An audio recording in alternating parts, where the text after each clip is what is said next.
이제 하나하나 조금씩 더 시티라이브 풀어보도록 하겠습니다.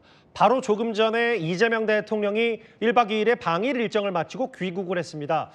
어제는 일본의 다카이치 총리가 이재명 대통령을 호텔에서 직접 영접하는 깜짝 의전을 보였다면요. 오늘은 이 대통령과 다카이치 총리가 작별 악수를 무려 3차례나 나누면서 친밀함을 드러냈습니다. 이게 단순한 친교로만 보기에는 이례적인 장면들이 참 많아서요. 제가 김범석 부장에게 물어보겠습니다. 김범석 부장, 네. 일본 도쿄 특파원 몇 년 하셨죠?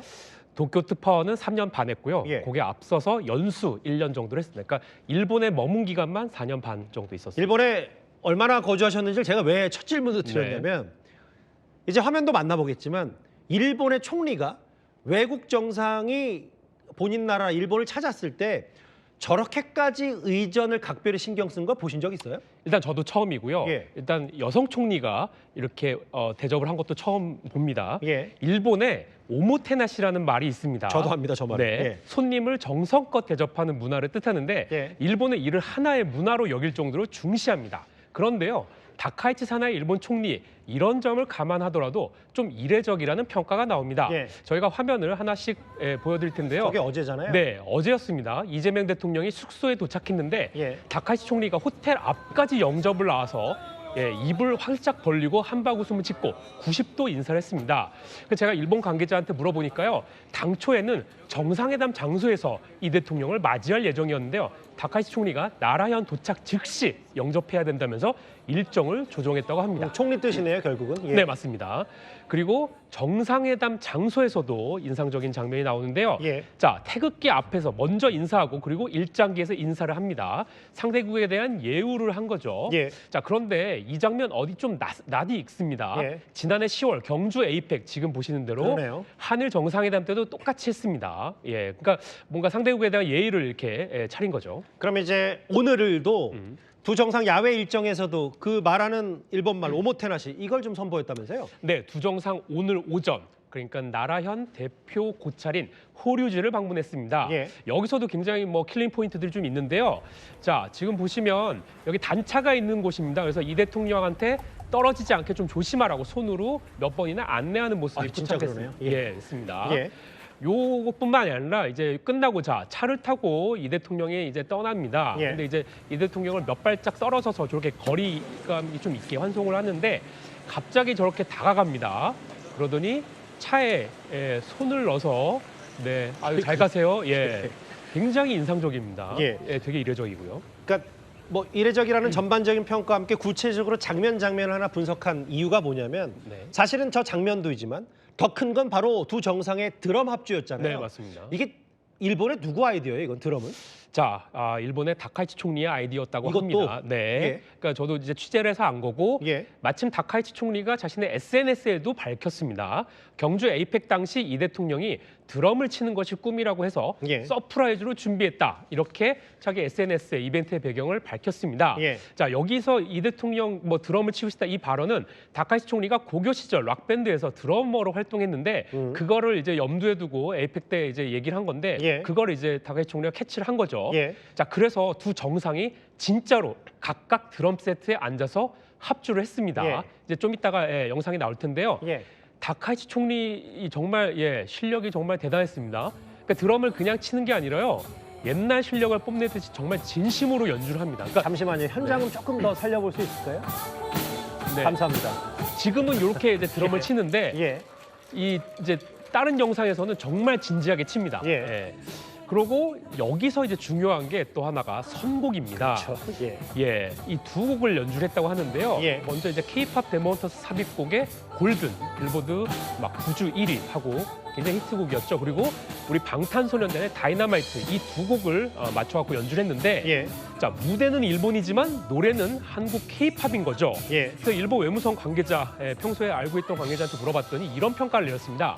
한일 화합을 상징하는 역사적인 장면이다. 이런 식의 평가를 했습니다. 그러게요. 이재명 대통령이 본인 일본 가서 드럼 칠 줄은 뭐 상상을 잘 못했을 것 같은데 예. 다카이치 총리는 어떤 인물이라고 판단하세요? 만약에 한 몇 가지 키워드를 보자면 어떤 인물입니까? 일단 저의 기준에서 굉장히 다면적인 인물이라고 할 수 있습니다. 예. 그러니까 아까 이제 드럼 얘기를 했는데요. 예. 고교 시절 밴드 활동뿐만이 아니라 오토바이나 야구를 즐기는 터프한 면을 가졌습니다. 그러니까 기존 일본 여성과는 조금 다르죠. 그렇긴 근데 이제 하네요. 그 중에서도 핵심 단어 한 단어가 있습니다. 그러니까 이 주변 사람들이 얘기를 많이 하는 게 솔직함이라고 합니다. 다카이치 하면 솔직이다. 네, 그러니까 감정에 솔직하다는 거죠. 예.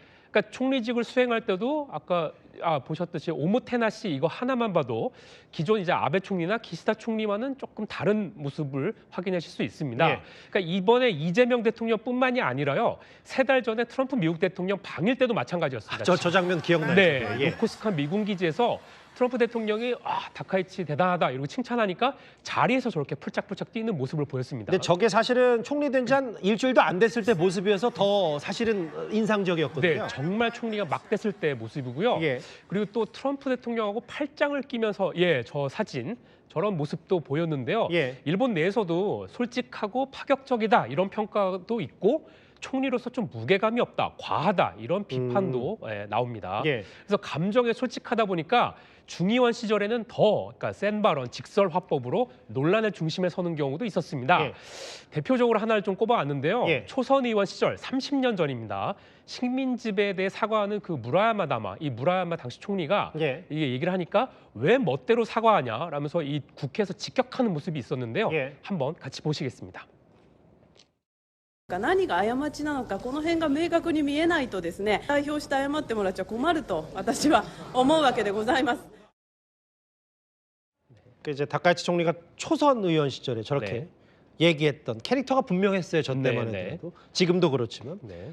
근데 제가 제일 궁금한 건 사실 다카이치 총리하면 총리가 되기 전부터 국내에서 걱정했던 건 혐한, 반한 아니냐 그리고 여자 아베 아니냐 이런 거였는데 어떻게 저희가 받아들이면 돼요? 자, 과거에는 그랬습니다. 예. 어정쩡하게 뭐 한이 상대가 기어오른다 이런 식으로 한국하고 중국을 막 굉장히 세게 얘기하는 강경우익 인사였는데요. 예. 그런데 그때는 중의원이었고요. 지금은 이웃 나라와의 이 외교를 이끌어야 되는 일본 총리입니다. 예. 그러니까 자리가 사람을 만든다는 말이 정확한 것 같습니다. 예. 일본을 둘러싼 현재 환경이 녹록지 않다는 점도 배경으로 꼽힙니다. 그러니까 대만 유사시 개입 가능성 발언으로 최근 이제 중국과 2달 넘게 갈등을 빚고 있는 데다가 중국과의 관계 개선을 염두에 둔 트럼프 미국 대통령이 일본 편을 좀 명확하게 들지 않고 있죠. 그렇죠. 그러니까 이런 상황에서 한국과 불필요하게 갈등을 키울 필요가 없다는 분석입니다. 반대로라면 우호적이어서 나쁠 것도 없고 지금 네. 그게 중요한 게 한일 관계니까요. 네, 그렇죠. 그래서 예. 이번 한일 정상회담에서도 양국은 민감한 문제를 크게 전면에 내세우지 않았습니다. 그러니까 예. 관리 모드를 한 거죠. 근데 일본 수산물 수입 규제 철폐 문제나 예. 다음 달 22일이죠. 일본 다케시마의 날에 차관이 아닌 장관급 이상 참석 여부 그리고 야스쿠니 참배 뭐 이런 민감한 이슈들이 아직 해결되지 않은 채 남아 있는 것도 사실입니다. 그러네요. 그러니까 지금 뭐 나왔지만 후쿠시마 수산물이라든지 야스쿠니 참배 같은 민감한 사안은 아직 안 건드린 거니까요. 네.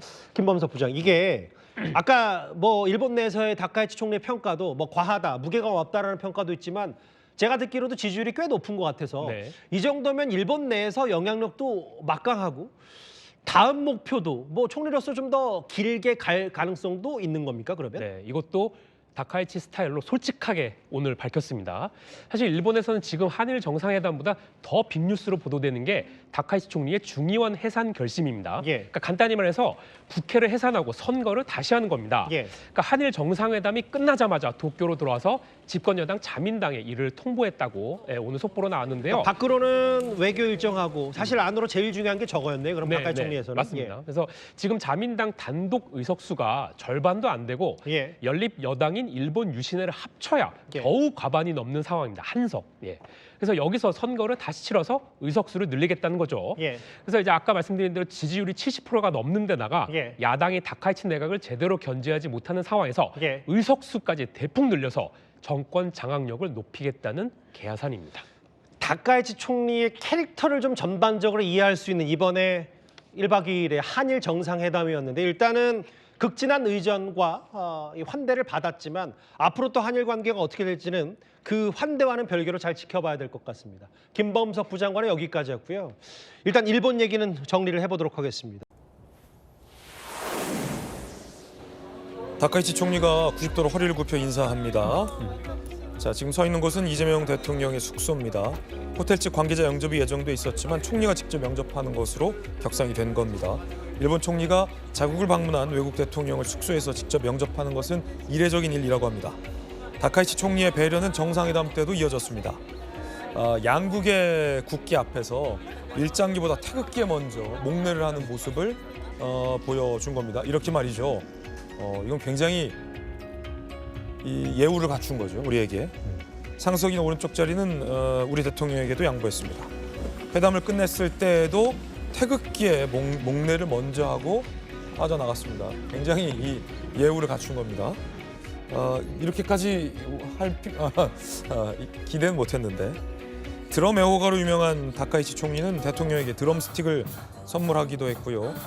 이렇게 협조를 하기도 했다고 합니다.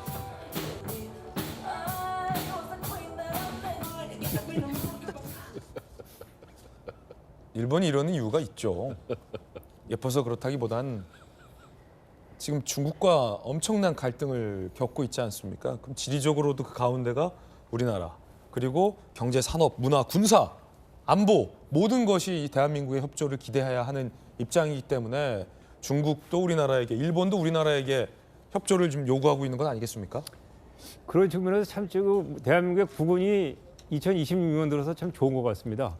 중국과 일본 사이에서 중국은 중국대로 우리를 끌어당기려고 그러고 일본은 또 일본대로 우리를 끌어당기려고 그러고 여기서 이제 우리가 정말로 실사구시 차원에서 이제 국익을 찾아야 되는데 그 사실 우리도 다카이치 총리가 이렇게 우리한테 예의를 갖추려고 기대를 못했듯이 일본 역시 이재명 대통령이 이렇게 한일 관계를 이렇게 순풍처럼 따뜻하게 원활하게 끌고 가려고 기대를 못했던 거 아니에요? 그러니까 양국 정부 국민 모두가 전혀 예상 밖의 긍정적인 상황이 이제 형성되고 있기 때문에 이런 그 동력을 잘 살려서 물론 한일 간의 차이점이 있습니다. 차이점을 그냥 덮을 수는 없어요. 다만 차이점은 그대로 두고 양국이 이제 최대한 협력할 수 있는 부분들 찾아가지고 이제 관계를 더 이렇게 탄탄하게 이끌어 나가는 게 중요하다고 보겠습니다. 네. 분위기 좋을 때 그냥 분위기 좋은 거가 사실 외교적 성과는 아니잖아요, 김정은 의원님. 네. 우리 대통령실에서도 이 분위기를 레버리지로 활용해서 중국에게, 일본에게 좋은 협상을 하려고 노력은 할 것으로 기대되지만 뭐 독도 문제랄지 과거사 문제랄지 역사 문제랄지 영유권 문제랄지 전 단골로 일본이 제기하는 것 이참에 좀 외교적 성과를 좀 보이는 것도 좋을 것 같다는 생각도 드는데. 예, 그래서 대통령이 한일 회담 정상회담 할 때 한 얘기가 좋은 점을 양국 간에 발굴하고 또 나빴던 것들은 최소화해가면서 잘 관리하자. 그리고 이 복잡한 국제 질서 속에서 그 말에 여러 가지 함의가 있다고 생각해요. 지금 중일 관계의 어떤 굉장히 악화된 그런 상황이랄지 이런 것들을 다 포괄하고 있다고 생각하는데 손잡고 함께 미래로 가자 이런 얘기도 했죠. 그런 점에서는 그 과거사 문제 관련해 가지고 조세희 탄광에 대해서 실무 간의 협의도 하고 좀 뭔가 진실을 밝히는 그런 일을 시작했다는 것은 상당히 의미 있는 진전이라고 생각하고요. 나라현이 지금 그 다카이치 총리가 10선을 한 본인의 고향이잖아요. 고향이 주는 어떤 푸근함도 있었을 거고 다음번에는 안동에서 또 만나자 이렇게 해서 취임 후에 벌써 5번의 어떤 만남이 이루어졌기 때문에 셔틀 외교는 완벽하게 복원이 된 게 아닌가. 향후에도 조금 한일 간의 관계의 정립에 있어서 좋은 신호탄이 된 것 같습니다. 네.